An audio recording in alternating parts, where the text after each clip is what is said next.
Yo! Good day guys! Ngayong araw masamahan niyo ulit ako para ayusin ang mga dapat ayusin ko kay Mio Sporty. Yun ang mission natin ngayong araw. Ano pa yung pwedeng ayusin sa kanya? Lalo natin ayusin para mas lalong gumanda yung motor bago natin ibenta. Yung susian, hindi kasi nalalaki yung manubela nun. Nasabi ko na rin sa huling video ko. Ngayon, mission din natin na malaki yung manubela para ismut na talaga yung Mio Sporty natin.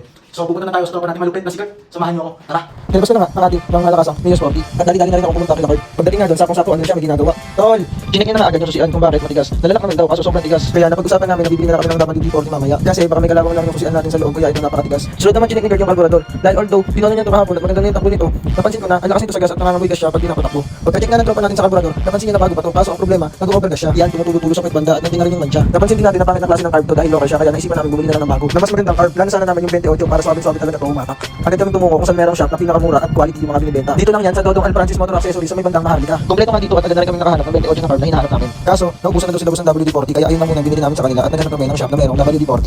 Saktong-sakto nga meron din malapit na auto supply dito kung saan meron din silang WD-40. Pagtapos nga nun, ay bumalik na agad kami sa good ng tropa para maikabit na yung bagong biling curve at maayos na natin yung susian.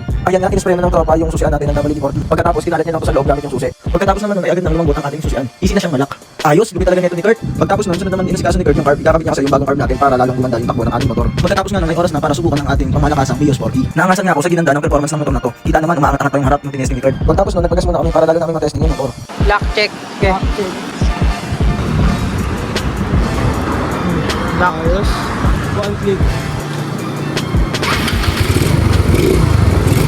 At pagka-testing ko, makita-kita ko kung anong pinagkaiba ng motor ko sa dati nung kinabita ng bagong 28 na carb. Sobrang smooth niya na tuloy dalhin. Pagkatapos naman, hindi natin natin si Kurt Sonic dahil sabi ko sa kanya, lilinisin at ididilin ko pa itong motor. Maraming salamat tol. At umalis na ako dahil lilinisin ko na itong motor. Bakit naman kung maganda yung takbo niya tapos napakadungos niya. Abangan niyo na lang sa susunod na video kung paano ko lilinisin itong motor na to. Yun lang, maraming salamat. Peace!